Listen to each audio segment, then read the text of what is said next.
We cannot all be famous or be listed in who's who, but every person, great or small, has important work to do. For seldom do we realize the importance of small deeds, or to what degree of greatness unnoticed kindness leads. For it's not the big celebrity in a world of fame and praise, but it's doing unpretentiously in an undistinguished way. The work that God assigned to us, unimportant as it seems, that makes our task outstanding and brings reality to dreams. So do not sit and idly wish for wider new dimensions where you can put into practice your many good intentions. But at the spot where God placed you, begin at once to do little things to brighten up the lives surrounding you. If everybody brightened up the spot where they were standing by being more considerate and a little less demanding, this dark old world would very soon eclipse the evening star if everybody brightened up the corner where they are. Brighten the Corner Where You Are by Helen Steiner Rice.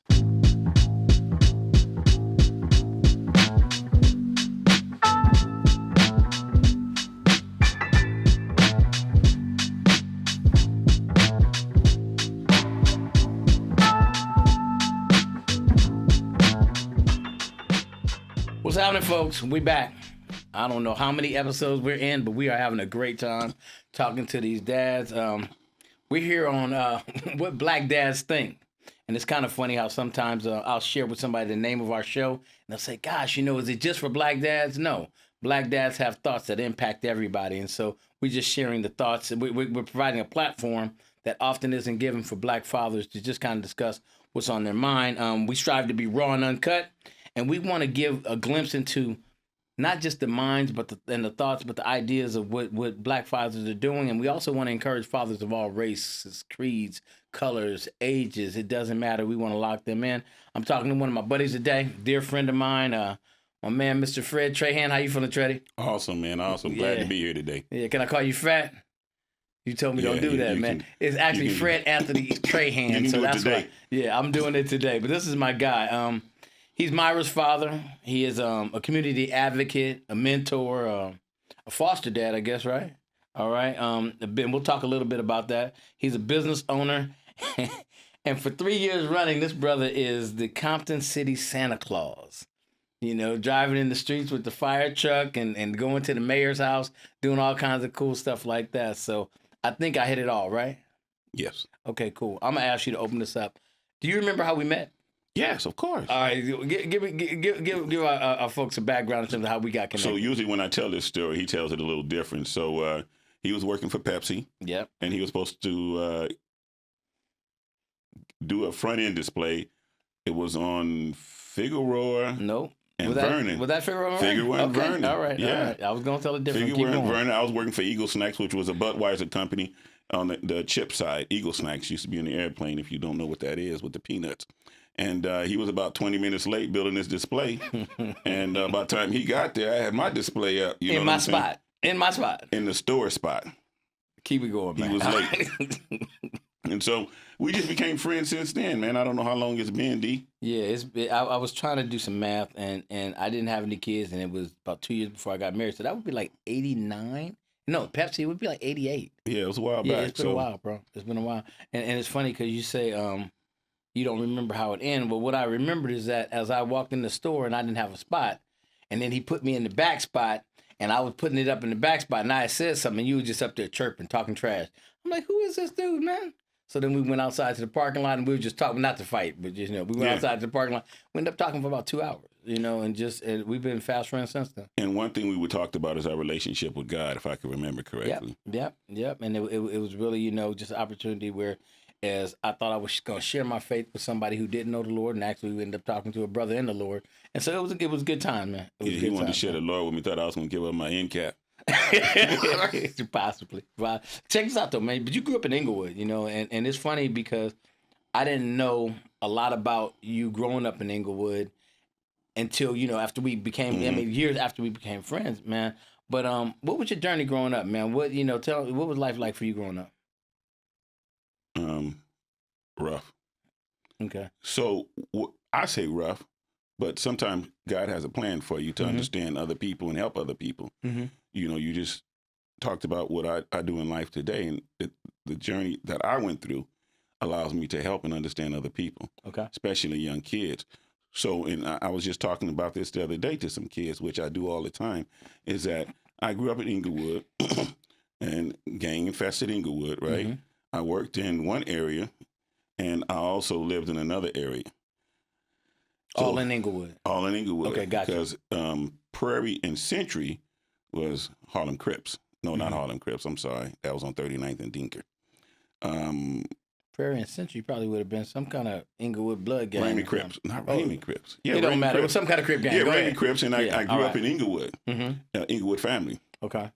I went to Inglewood High School. Mm-hmm. So the challenge was when I go to work and I walk to work as a Mhm. 14-year-old kid, I'm walking in the Crip neighborhood. I'm going to school in the Inglewood neighborhood. And I was just talking to a young lady about this the other day. I wasn't a gangbanger, Mm-hmm. but I walked to school with Bloods. So when the Crips saw me, guess what he saw? You saw A bunch of He saw- Bloods. yeah. So yeah. guess what I became? I became a Blood. By You see what I'm affiliation. saying? By affiliation. It's funny how a lot of us just got kind of growing up in that era. It's like and I tell my kids all the time, you were in a gang, or you were gang affiliated, or you were gang adjacent. But somehow in our time period, gangs had something to do with your life in LA. You know, saying that, D, talking about your kids being able to grow up where they grew up versus a kid who's didn't have that opportunity to grow up in a neighborhood where gangs wasn't as prominent. Right. You see what I'm saying? Mhm. So as I work with kids, I let them know, hey, look, I understand it. But bring it back. So you grew up. You were walking to and fro. But just, I mean, what was your experience like growing up? I mean, I know that for me, I knew your mom. Mhm. Okay, but I never met your dad. But you talked about your dad a lot. Were your parents together growing up? Were they? What was and then what were some of the things you kind of had to navigate? As a young man. That's kind of unique because my mom and dad divorced when I was 2. Okay. And I always said I was going to take care of my daughter forever. Well, my child, I didn't know what I was going to have, but I knew I wanted to be married forever. And you know that. Mhm. My biggest thing is always wanting a family, which I kind of never really got in the sense of the word, Mhm. Growing up with the wife and growing with the wife and the kids. So me and my wife divorced when my daughter was 2. Oh wow. I never did that. I Yeah, never we were did that divorced, math. I didn't know and that. that Okay. hurt me so dearly. But you know what? My faith in God just keeps me going. Okay. Okay. So were there any watershed moments like that for you growing up? I mean, you're in Inglewood, you're kind of navigating it. You're navigating it as a young man. Now, was your dad local, or was he, not in California? What was that? He was local. So my mom took sick, and so me and my sister moved with my dad for a little while in Inglewood, back in Inglewood from LA. He sent us to New Orleans. Okay, that's where he's from. That's where my mom and my dad is from. Okay. Sent us with my mother's family, which I didn't know anybody, and that was rough. How long were you in New Orleans? 1 year. Okay. 1 year. And how old? Probably about 13, 12. All right. So you say your dad sent you to New Orleans, man, but tell me about what was your relationship like with your dad? And as we got older, it got a little stronger. He opened some business. He had an ice cream shop on 39th and Dinker. That's the one that you were talking about. Yeah, and he had one on La Cienega and Rodeo. Okay. And so that's when he sent for me back from. He needed free labor. Well, he needed free. he needed free labor. Okay. And then at one point he moved back in with my stepmom, right there on Fur and Arborvitae, and he moved out and leave me there.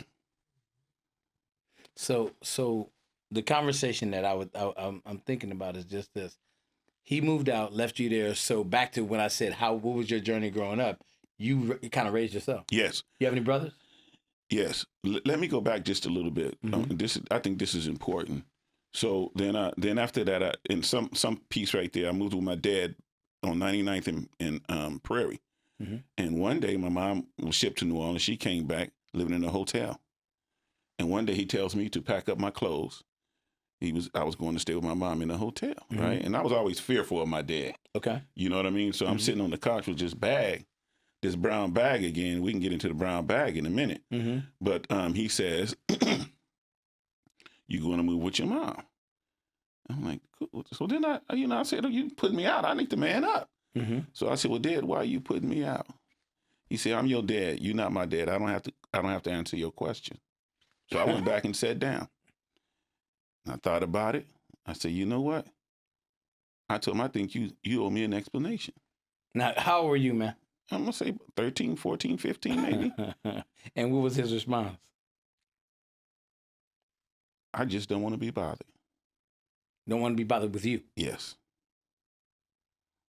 So you a young man, and you're talking to your dad, and you're like, okay, dude, you ain't really been around that much anyway. Mm-hmm. I feel like you. How did you process that, man? I didn't speak to him for a couple of years. I was in church, Mm-hmm. and I'll never forget it.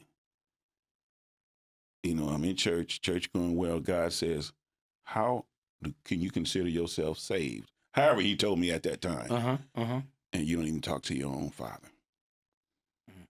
And there's scripture about that, man. You know, And loving this God you ain't never seen and can't love the people that you see every day. I got up, called my oldest brother. I said, where does dad live? Went over to dad's house, and that was the first time my dad ever hugged me. Now, at what point? Now, how old were you at that point? Probably about 17. Okay. And the important part of that is listening to the voice of God in church, telling me to get up and go find my dad. Not that he was in trouble, but I needed that for me. And so that was the first time he hugged me. Just imagine if I didn't listen to the voice of God. And after that, we had a pretty good relationship. So, and it's funny you said that, man, because I think that there was a watershed moment for me and my dad. And because, I grew up, mom and dad in the house, but, their generation was a different kind of set of dudes, bro. They had different experiences in America. It was just different. But I know that I used to call my parents' house, right? And I would call my house, and my dad would pick up the phone. It'd be just like this. Hey, Dad, what's up? Can I speak to Mom? Literally, never had a conversation with him on the phone, right? One day my wife came in, she heard me do that a couple of times. She's like, babe, you never talk to your dad. Whenever he picked the phone, you never talk to your dad. I was like, I ain't never thought I had a whole lot to talk to him about, right? And from that point, it was one of those watershed moments. The next time, I forced the conversation. Just for I was like 2 or 3 minutes. And I forced another one. And it was just because God was working in my heart. Like you need to have a relationship with your dad.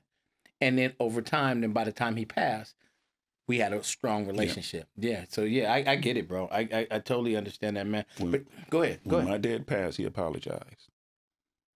Now, how did your dad die? Did he have cancer or was he? I'm not sure. Okay. Because I remember you went to go see him when he was sick, right? Yeah. I'm not sure what was the cause. You know what I mean? Mm-hmm. So, and he apologized. So parents got divorced at 2. You got divorced at 2. But out of that marriage, and I remember being at your wedding, and I said some things that was in response because you were my guy. You know what I'm saying? And then and her sister had said some things. And I was like, wait, hold up, time out. Don't get it twisted. This dude is in this game for real.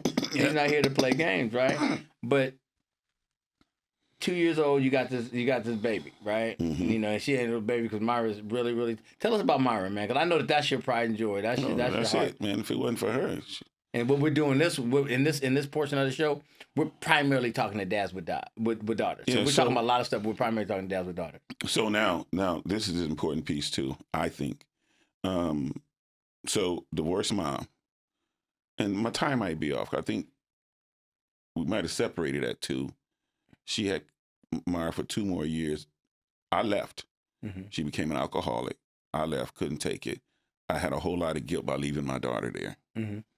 That would make sense because I remember that. Yeah, and so back then I was still doing a lot of work with Compton. I was holding a big meeting with the mayor and the school board and everything.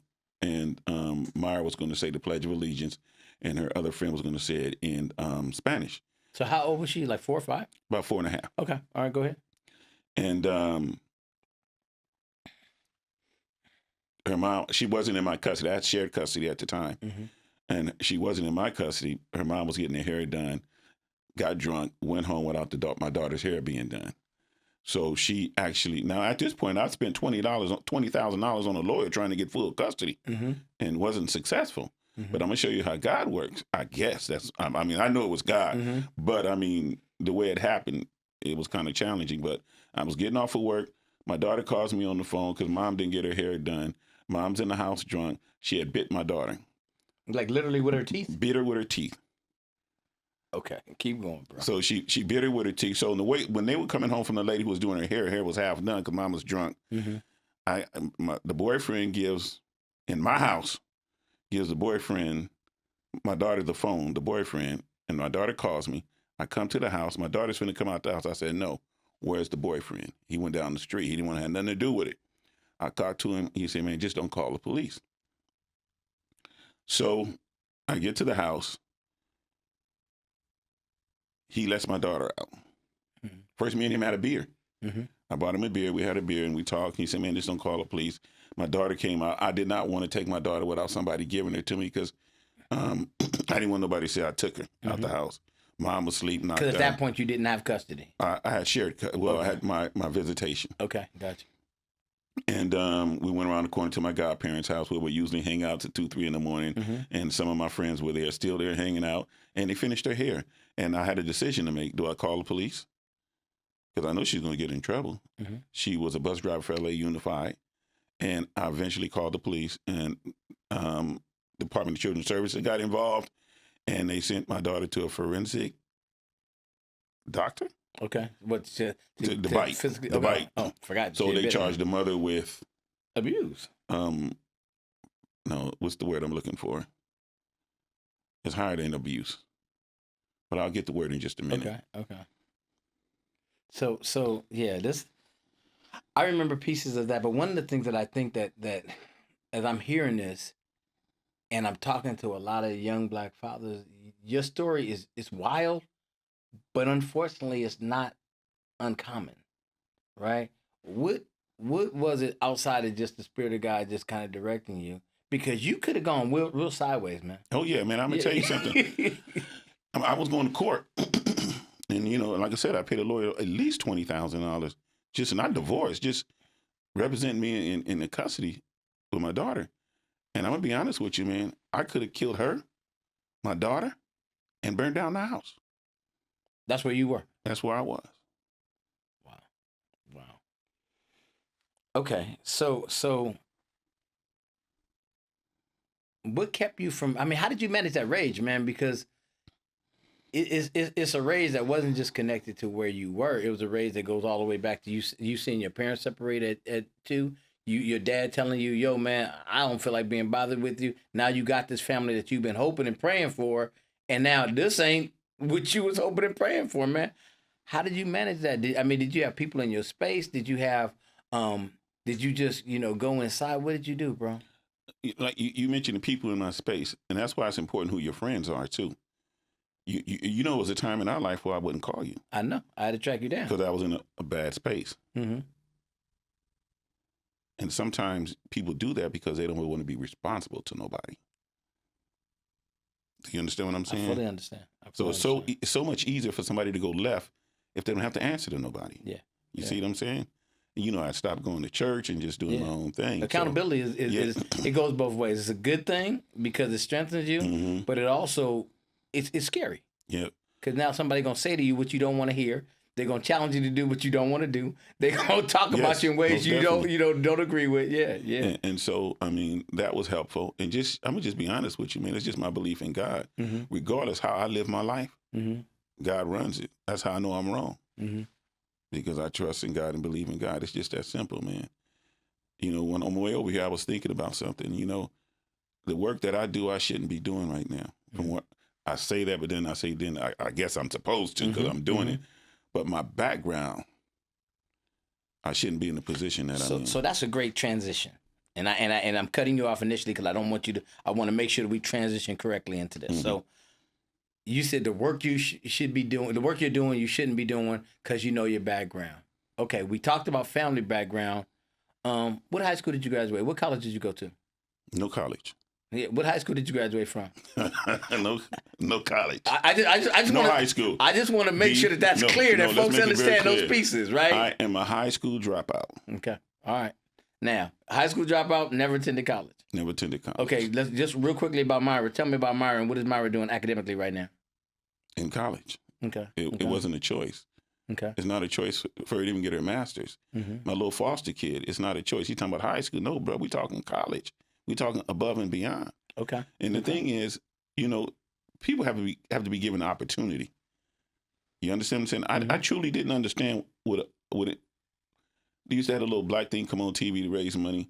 A mind is a terrible thing to waste. Mm-hmm. I didn't understand that. I didn't understand that till I got older. And I would say, dang, just think what I'd be if I went to college. But I wouldn't be me. Yeah. I wouldn't be me. Yeah. And that's the wild part. Yeah, I would not be me. You know what I'm saying? I probably wouldn't even, well, I would know you could have, well, maybe No, not. you might no, not. Because you might have had a different job, doing some different stuff. Yeah. Whatever the case is. And I wasn't at Pepsi long. I'm proud to, I'm proud to be who I am. I'm proud to do the work that God has me to do. But I truly believe the work that I do is God-given. Okay, so let's go there, man. In the city of Compton, you're a staple in the community, bro. It's kind of funny to me when I talk to folks. I'll ask them, do you know who Mr. Trahan is? And they'll talk about like you the mayor of Compton, right? What do you do in the community and in the Compton community? And how do you get started? I mean, how did you start just kind of picking up steam, doing work in Compton? I always knew I wanted to be in my daughter's life. Mm-hmm. So I started with PTA, Parent Teachers Association. As you know, I was general manager for at the time it might have been Rite Aid or CVS, whichever one it was. And the counselor said, well, you can take off of work to go to a meeting at your school. And I did that. I stepped out the room. I got a phone call from my assistant manager, stepped out. Next, I come back in the room. I'm president of the PTA at the school. And I always thought about being PTA president, so I was. From there, I became PTA president, not PTA president, district PTA president. That's 33rd district, right? No, this is before. This is over Compton. Okay, got you. Worst job I ever had. Why? People. Okay. People just want to do what they want to do. Then from there, I went to 33rd district and became a board of directors for diversity and inclusion. I knew you was going to ask, that was going to come out somehow. So, and from there, I just grew. Met a lot of people, and you came to some meetings and spoke for me in Culver City, and it was funny because I would go to different school districts. So what we cover mostly all the schools in Southern California except Los Angeles. That's 10th district. Okay. And so my job was to go to different districts, and talk about the PTA and the work they're doing. The PTA and the work they're doing, and diversity and inclusion. Okay, gotcha. The challenge was. Only place I didn't speak as a PTA president was in Compton. I spoke in Palos Verdes, Southgate. I mean, you name it, I did it. So why were you not? Why didn't you speak? They didn't want you to speak in Compton? I don't think It's, sometimes your own don't appreciate you. Okay. And so that was it, and I left PTA. I sit on the SAR board for Compton Student Attendance Review Board. Okay. How did that? Because this one I'm asking. You go from sales to getting involved, in your daughter's life, and then getting involved in your daughter's schooling, and then from there everything just begins to take off, right? So after the 33rd school district, well after 33rd district, then you went to what was she in middle school at this point? And that's how you got on the SARB attendance review board, or what? Well, somebody just came and asked me, and I think I've been on there about 10 years now. Right. My relationship with the Magic Johnson Foundation started some things rolling as well. You know what I'm saying? Because I had a lot of things to bring. You know what I'm saying? So, and they just, when it came to Compton, they put me up front. Okay. You see what I'm saying? So it wasn't me. It just they were just. So using when you me. talk about your relationship with the Magic Johnson Foundation, I know a lot of stuff, a lot of rooms that you've been in, or doors that have been open, that Fred Trahan's like, I don't even know how I got in here. It's been based upon relationships. Well, okay. Yeah, talk to me about. Yeah. Go I ahead, started with my daughter was going to Curtis. And Curtis is the middle school. Curtis is the middle school in Carson. All right. Actually, I was sleeping in my bed, and I got a call from somebody who works with the Magic Johnson. No, I got a call from the vice principal who said somebody from the Magic Johnson Foundation wanted to talk to me.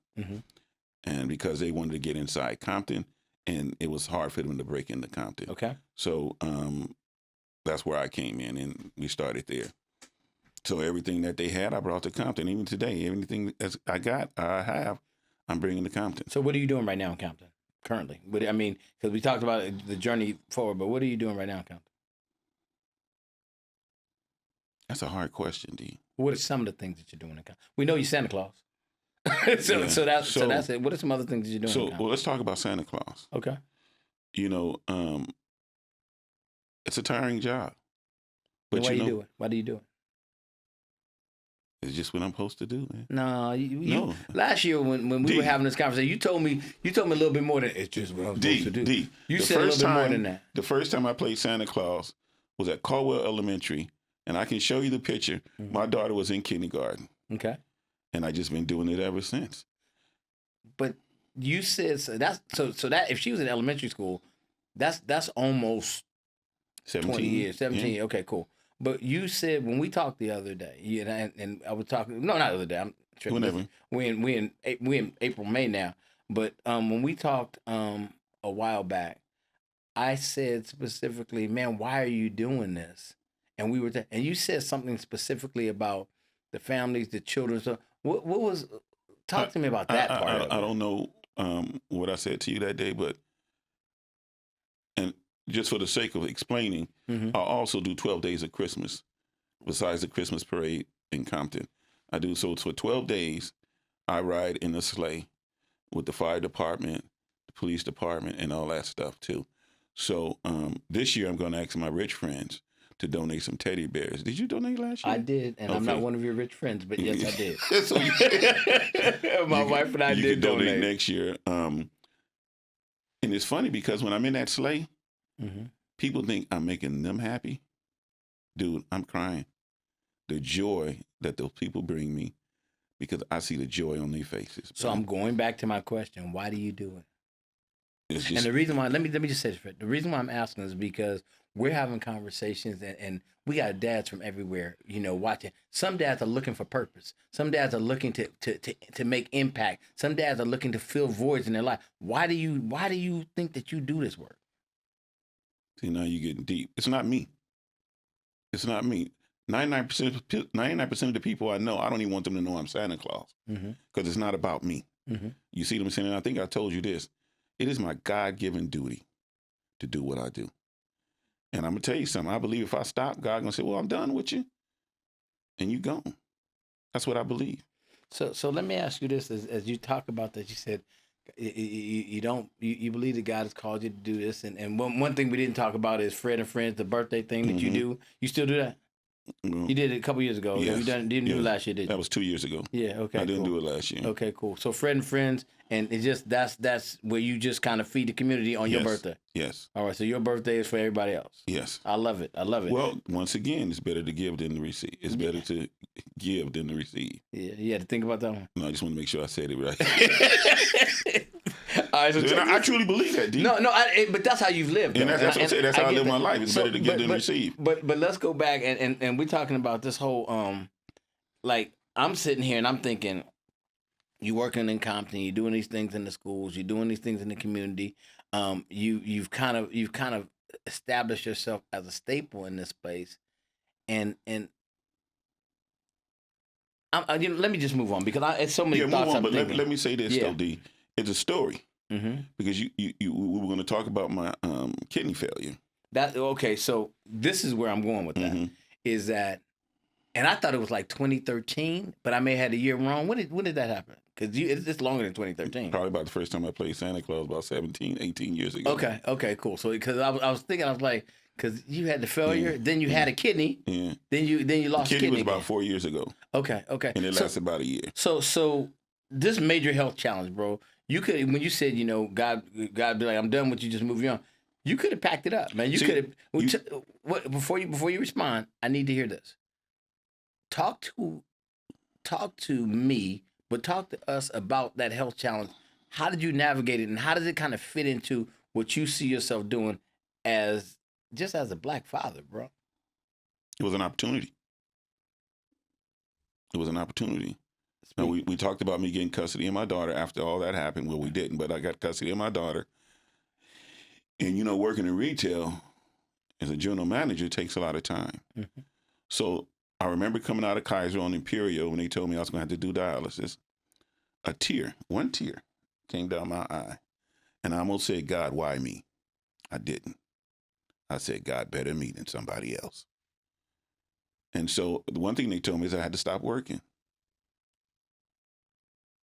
That's all I know is the work. You know what I'm saying? I remember So, them days, man. I didn't cry about yeah. the kidney disease. I cried because I can't work. That's what I do. Right. Yeah. I'm going to support my family. But, I mean, God worked it out. You know what I'm saying? He kept me moving, and I was able to be involved with my daughter's life more than most fathers can be. So I looked at it as a blessing. So you parlayed that negative into a real positive. But you see, I didn't call it a negative. And I know you didn't. Yeah. Yeah, I didn't call it a negative. I mean, we are given situations in life. We choose what we want to do with it. You see what I'm saying? Mm-hmm. It's just that simple, man. I really don't care, D. I get up every morning, and this is what I say. I get up every morning, and that's not what I say, but you told me I couldn't say what I wanted to say. I don't care. Mm-hmm. I get up, I treat everybody with respect, love, and I go on about my day. The rest is not up to me. Mm-hmm. It's up to God. So you could have quit when you had the kidney thing, and then so you had the kidney failure, you got a kidney, praise God, and you were with that kid, and you had it for what? How many? About a year. You only had it for a year? Mm-hmm. Wow, it seemed longer than that. But so then you lost that kidney. All right, the kidney it not function or it just didn't work. Rejected, didn't work. All right, cool. So now you're back and you're back on dialysis, right? Mm-hmm. Now see, this is the catch, and this is the conversation. A lot of us as men, we take pride in our physicality and our ability to kind of do and to work and to kind of lift and to move and be strong and provide and this, that, and the other. So when we lose the use of our physical body, sometimes cats go in the tank, bro. Yeah. But once again, what do you fall back on? And I'll be honest with you, only thing I had to fall on is God. That's it. So your faith was everything. Yeah, that's it. Still is today. Okay. That's why I say I don't care. You know what I'm saying? I'm 57 years old, right? And I can just about say I done been through a whole lot. You know what I've been through. Mm-hmm. How long you think I'm gonna live?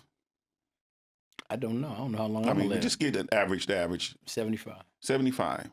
57, 75. What is that? 31? 32? 57, 75. Okay. That's two less than 20. That's 22. 18 years. 18 years. Okay. Mm-hmm. Well, that's why you're the teacher. But you That's all right. I'm not the teacher. Keep going. So anyway, God has taken care of me for 57 years. 57. Mm-hmm. And I'm going to die him for the next 22? That doesn't make sense. That don't make sense, D.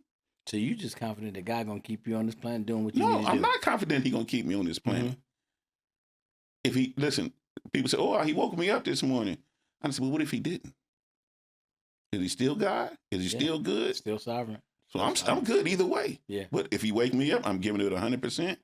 And when He don't, I'm good. So you in these schools, man, in Compton right now. Okay, you want to change the subject? Yeah, I'm gonna shift a little bit, but it's not really changing the subject. It's really just kind of, because you're like, He has you doing this work. Mm-hmm. Okay. But before you're in schools in Compton, you're working at a middle school. Mm-hmm. You're there on a regular basis. 7:30 to 2:45 or 3 or 4, whatever it takes. 6. Okay.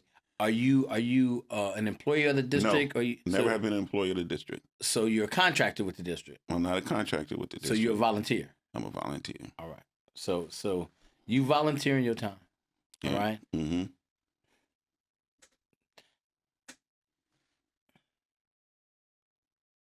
As a volunteer, Mm-hmm. what's your thoughts on the state of public education? It's sad. We're not giving the kids what they need. We're not. Because if you have a kid that's reading in the 7th grade, reading at a 4th grade level, who's helping them? Where's it coming from? We're so stuck with, we got to teach this, and on the time level, we really not paying attention to the kid. You know what I mean? But the kid is going to go to the 9th grade, the 8th grade, but they're going to just not be able to read. I'm sorry.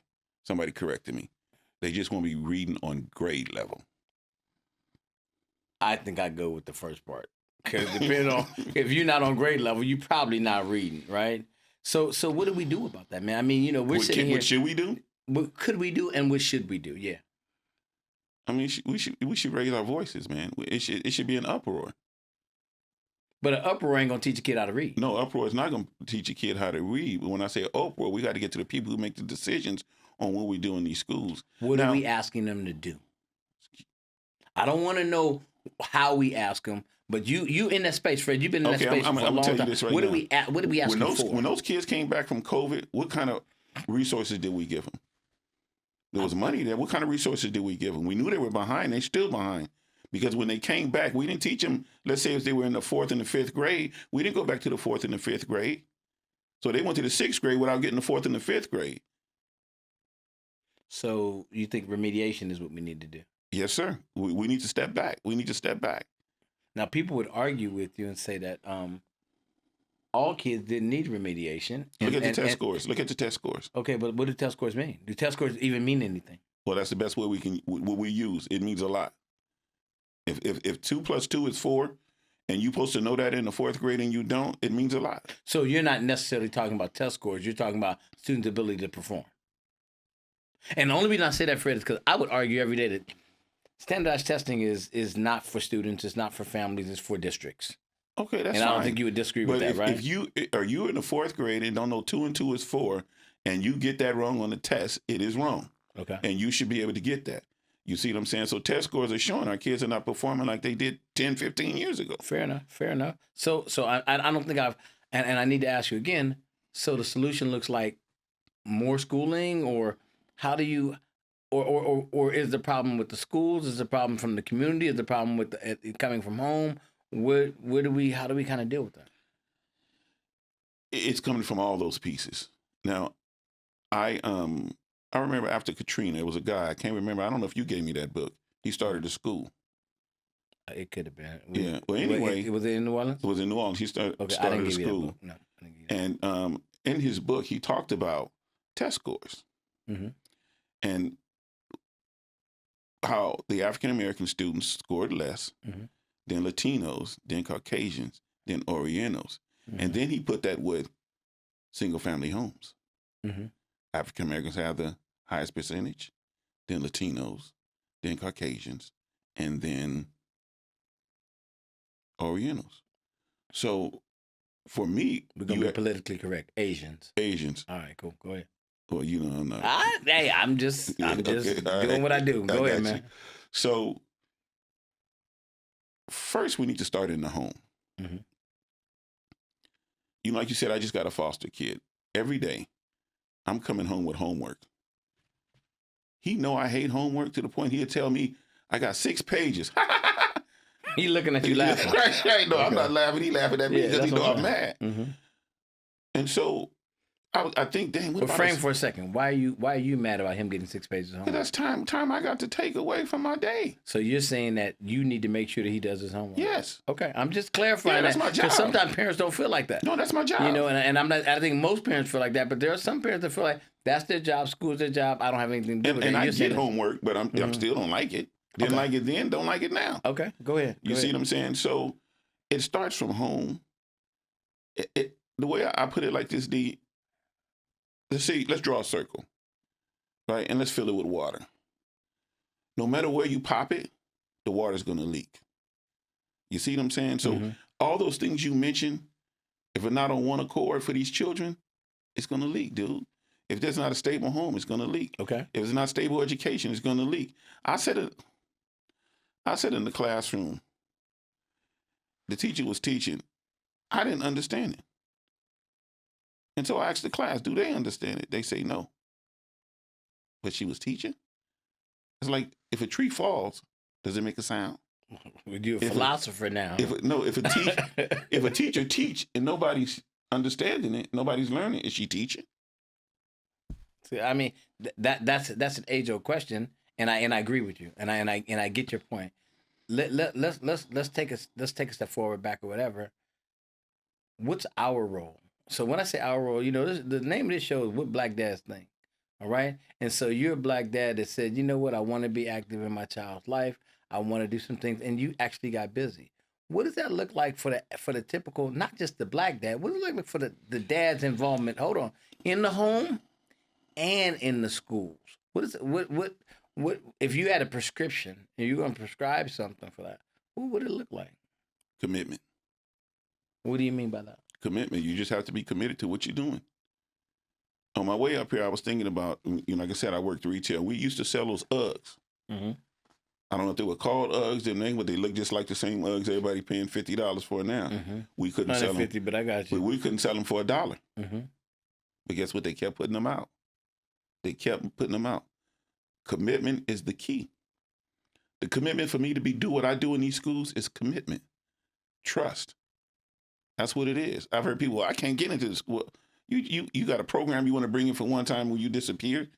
No, it's not that. People are not going to trust you. You got to be committed to it. The highs and the lows. I'm in the trenches, dude. What difference do you think it would make in schools if more fathers were involved, specifically Black fathers, but fathers in general? How do you think it might change the culture and the climate of schools? That being said, when you said that, I thought about it depends what kind of relationship that father has with his son or daughter. It depends what kind of relationship. Their relationship. Well, what if I don't even have a child in middle school? My child's in high school, but there's a need at the middle school. Can I get involved? Should I get involved? Yes, you should. Okay, and so again, my question is just this: let's assume that the child has a good relationship. What difference? What is it? What is it a game changer, or is it just like a space filler in terms of dads being involved in this process? Because you mentioned earlier that Black families have the highest rate of children born out of wedlock, a very high rate of single parenting. Homes. But this is the catch. The other data says that Black dads, more than any other dad, are actively involved in their children's lives. So I'm trying to understand, and we understand data can say whatever you want it to say, but if both of those are true, or are you saying you don't believe that Black dads are involved? Mm-mm.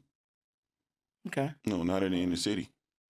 So I work with African American students specifically. That's what I do. I do everything, but that's one thing I do. And one day I'm sitting in the classroom and one kid said something about my dad. The other kids turned, well, you got a dad?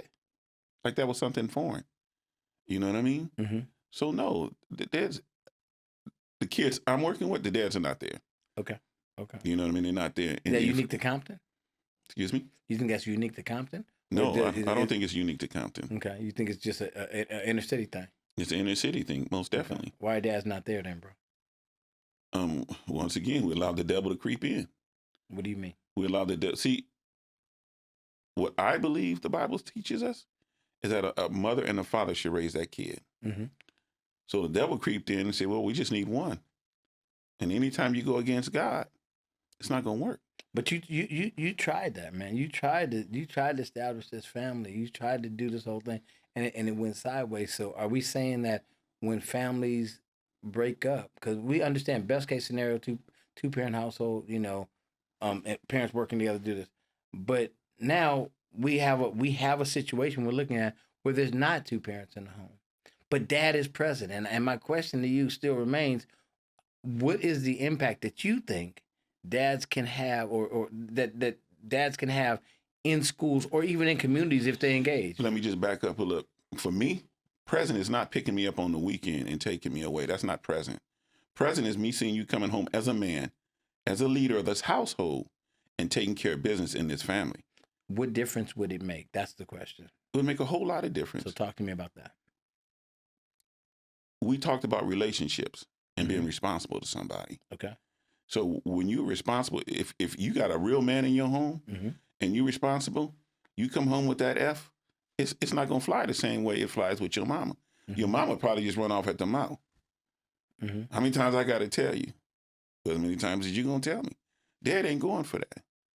He's going to be a little stronger. And I'm not saying moms are wrong. Mm-hmm. I'm just saying it takes two. It takes, just like right now, I have this foster kid, right? Mm-hmm. How old is he? 8. All right. My girlfriend's always, and I'm like, no, it's time to go to bed or whatever it is. And he needs both of those to be mature and grow up strong. When he doesn't have one, I raised my daughter by myself. And I'm going to tell you, I believe she's going to be emotionally unbalanced. Okay. Because she did not see me in a relationship in the home like that. You know what I'm saying? So I think it's important that a father is involved in his child's life in a I'm trying to think of a word in a positive way. Mm-hmm. You see what I'm saying? A strong, positive man around the child makes a big difference for a female and a male. I can tell the kids in my school that have a mom and dad at home. I can tell. What can you tell? What is it about that? What is it about the disposition of that young man or that young lady? Their behavior, Okay. their grades. When you say behavior, are they more responsible? Are they more disciplined? Are they more honest? More responsible. I don't know about honest, but more responsible. I just gotta ask. More responsible. Mm-hmm. You can tell by their grades. You see what I'm saying? You can just tell by their demeanor. Okay. You know what I'm saying? They know they're going to be responsible to somebody when they get home. When you have most of the time, when you have a single parent at home, that parent's usually tired when they get home. Okay. And could you imagine having help? We lost that help. I get it. We lost that help, so that kid loses. Okay. Okay. So we're talking to, because the theme I was thinking about is I said I was going to sit down with you. This conversation about community matters, and when I think about just kind of watching you over the years, you've kind of really invested in your community, and that's been really important. And because of that, you've been able to kind of develop a sense of influence. My community invested in me. What do you mean by that? That's the way I see it. I didn't invest in them; they invested in me. Well, my community made me who I am. Okay, fair enough. Fair enough. They gave me the opportunity. Okay, we're not talking about Inglewood. We're talking about Compton. We talking about Compton. We're talking about Compton. So taking that, your community investing in you, and I think it's a two-way street. It's bilateral, or I think that's the word I want. It's a two-way street. Anyway, the point being is just this: is that you invested in community, your community invested in you. They have supported you and kind of encouraged you, and you find yourself in a pretty influential position as a Black father in a space that is not primarily Black; it's primarily Latino.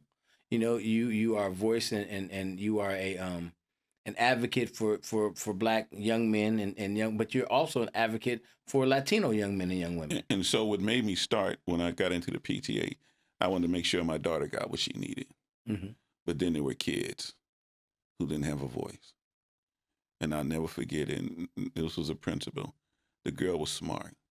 But sometimes you got to put them in that teacher that don't work well. Mm-hmm. Mm-hmm. And I said, well, you can't put her in there. She said, Mr. Trahan, if that was your daughter, I wouldn't put her in there. But nobody's going to give me heck about this girl. Mm-hmm. I understood it. She didn't have an advocate. She didn't have an advocate, so I became her advocate. Okay. And so that's how I kind of got started deeper and deeper in the PTA because I cared. So you know what I'm saying? You have kind of answered this question, but I think I need to ask it in to be more specific. As a Black father, and I keep on extending it to other fathers because I know that they need to hear the same thing. But as a Black father, what would you say our responsibility is to our community? Not just our child, but to our community and all the children that are part of our community. What is our responsibility to them? To be a leader in our community. You see what I'm saying? And I'm going to say this. The other day, I was driving in my alley, saw a young man. He was 15 years old. Nice looking dude. And when I was talking to him, what's up, man? Boom, boom. We stopped talking. He went around to the side, and he comes out with a can. He's finna spray the wall. Mm-hmm. I say, bro, I'm not going to tell you not to spray that wall. I just want to know why. That's my job. He said, that's my job. What do you mean your job? Who paying you? He mentioned the gang. I'm like, dude, do they feed you? He might have left. He might have left and sprayed another wall. Mm-hmm. But like I told him, I'm not finna call the police on you. If that's what you're going to do, you do it. But is it worth it? If I was going to call the police and you go to jail? So sometimes we have to invest in our community. Sometimes we have to stop what we're doing. And because that's the same kid that could break into my house. Exactly. You see what I'm saying? That's the same kid my daughter could go around the corner, which I doubt and like. Mm-hmm. You know what I'm saying? So I just think it's important that we take the time to share our lives with others. Mm-hmm. And I tell people, you can learn from a drunk, a crackhead. You can learn from anybody. Oh, no, I can't. Yes, you can. Mm-hmm. They can tell you what they did to be in the position that they're in. Mm-hmm. You see what I'm saying? So nobody, and nobody wants to be these things. They fell into it. Well, how? But this is what you need to stay away from. Yeah, and you make a really good point because as I think about being a father of 5 daughters, 4 daughters actually, and 5 children, and I remember when my son was born, my goal was I need to help my son develop into a strong, responsible, positive young man. And then I had my first daughter, and I was like, okay. Then I had my second daughter. Then I started thinking, wait, you know what? It's not just about my son Mm-hmm. because if I don't necessarily focus that same energy on other people's children, my daughter is going to be in bad. She's not going to have any options, There you go. And so it's wild. It's difficult. I think it's it's challenging in some spaces and it's encouraging in others just to say I'm going to invest in some young men who don't even know that they need to be invested in, and that's always a challenge, man. So I really appreciate just not only our relationship, but I appreciate the opportunity to just kind of watch you in action, and folks.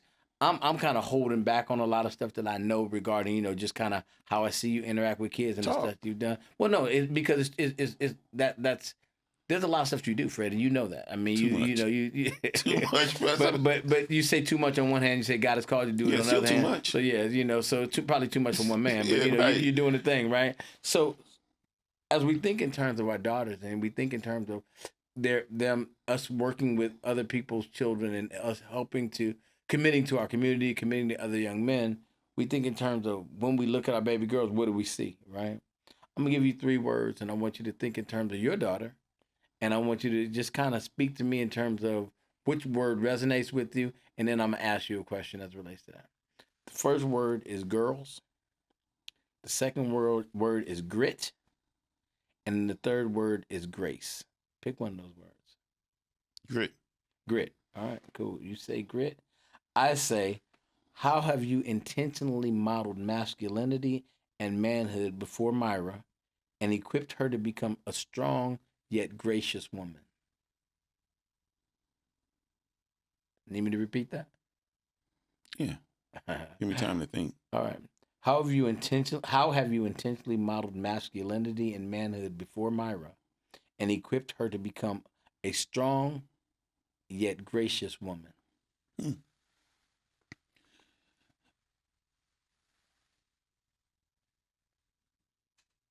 From that question, what I'm going to say, D, is you're a product of your environment. So what I've done, I put strong women in front of her. Strong women, but also gracious women too. And I'm not saying, the girls I dated. I'm just talking about um, educators, mostly educators, because that's what I do. So I just put the right people around her. You know what I'm saying? That was important to me. What was I feeding my daughter on the daily? And that was it. That's the best way I can answer that question. How have you modeled masculinity toward in her presence? Ask that question a different way. How have you shown her what being a man looks like so that she doesn't have a warped understanding of what a man is, what a man should be, and how a man should carry himself? How have you modeled that? Yeah, I did my best with that, but she's gonna have a warped. You see what I'm saying? Because it was my way or no way. What happens in a home with two people, it's not just one person's way. Mm-hmm. Even though we say the man runs the house, you see compromise. You see what I'm saying? So when you grow up with a single mother or father in the home, you don't see compromise. Mm-hmm. You see what I'm saying? So um, that's a hard question for me. Okay. Okay. And I think that sometimes that it's hard questions are hard because we probably haven't thought about them.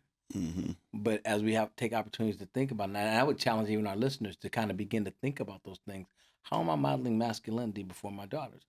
How am I helping her to be strong, yet not compromise her femininity? Because often what happens, specifically with Black women, is that they have to compromise their femininity in the effort to be strong, and they get this label of angry Black woman if they're assertive, if they're moving, if they're doing some things. And there's a balance. They don't have to be like that, but I think it goes back to two, what you said, having Black men in the space too. Because if there's no Black men in the space, then there's some things that Black women are challenged and required to do just to keep families and just keep things afloat. I see you thinking. What's on your mind? So as you're talking, I remember there was a time my daughter might have been 12 or 13, and everybody started wearing those cutoff shirts, Mm-hmm. showing your stomach. Mm-hmm. She wanted to do it. I wouldn't allow it. But then You again, was that guy? hold on, hold on, hold on, hold on. I'm messing with you, man. Go ahead. One thing I always do is talk to God. I always Mm-hmm. do. And we, but anyway, so she wanted to wear those shirts. But me being a man, I'm like, no, no.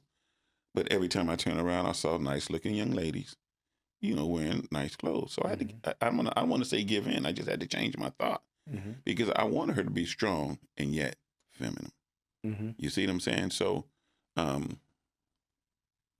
that was just one thing I thought of when you said that. You know what I'm saying? It's just allowing her to be a woman, but also letting her know you can make decisions as well.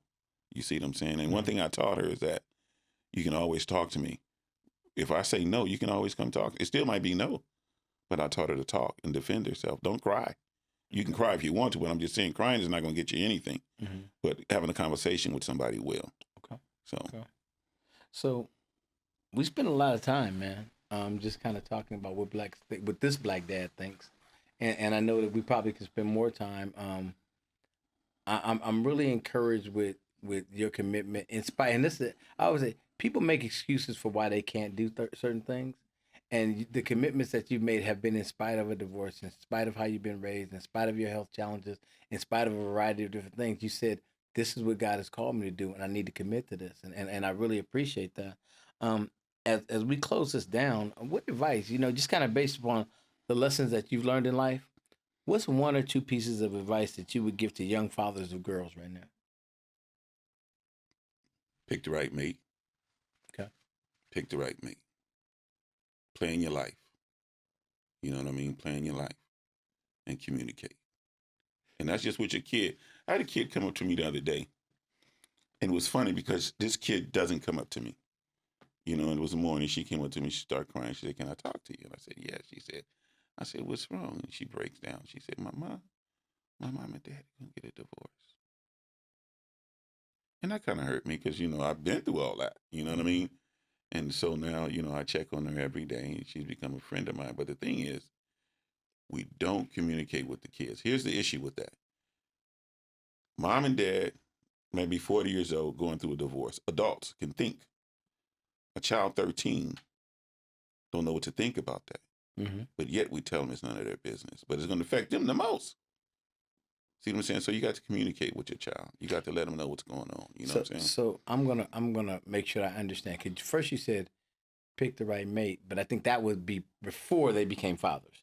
But you're saying after their Oh, fathers. you're right. I'm sorry. That's okay. You're I'm saying sorry. after their I'm fathers sorry. that they should communicate Yes. everything to their children. Yeah, they should communicate in a child's Okay. way. Oh, they too young. No, they're never too young for you to communicate to them. Okay. And I always say this, even when we're talking about sex to our kids. Well, they're too young. No, they're never too young. You talk to them at their level. And if you don't know how, you seek out help. That's one thing I did, man. What I didn't know, I sought out help. Because I want to do the best I can for my child. Mm-hmm. That was my job. My God-given duty is to make sure my child grow up as best I can do in my situation. Wow. What black dads think. Every time it just gets richer and richer. Go ahead, man. Go ahead. And once again, I was thinking about something. My wife, my ex-wife or whatever, won't let me see my kid. Man, you got to fight for what you want. Did you experience that? Yeah. Oh, Okay. yeah. Okay. You got to fight for what you want. Mm-hmm. You got to fight for it. It's just like that girl you want to date or that car you want, you work for. You got to work toward it. You see what I'm saying? Don't let nobody control your relationship with your child. So would you say that you, as a black man who is a father, the fight not just is to be there in your child's life, but it's really a fight to create a space that your child can thrive in, be it at school, be it in their community or wherever. Correct. Yeah. In every way. In every way. Okay. And that's my number one job. I'm going to tell you something. If you're a father and you're not taking care of your children to the best of your ability, you're not living up to your potential. And I said that an easy way. All right. No. I got you. All right. Thank you, Fred. I appreciate you, No man. problem. Come Thanks hanging for out. having me, man. Yeah. And we're going to dinner after this? Is that what? Yeah, we're going to dinner after Okay. this. All right. So I just want to. I want to close out with The poem that we opened up with was "Brighten the Corner Where You Stand," and I'm just going to ask that all of us would just kind of consider the opportunities that God has given us in the spaces that we find ourselves, and what are we doing to make those spaces differently? Why are they different because we touched them? Are we just passing through? Are we travelers? Are we visitors? Are we observers? Are we occupants? Or are we really caretakers of the space and the time that God has given us? What black dads think, that's what this black dad thinks, is that we all need to be caretakers of everything that God has put in our hands. Love you guys. Thank you for hanging out with us today. Please find us wherever you consume your podcast, and then we look forward to seeing you on our next episode. Peace.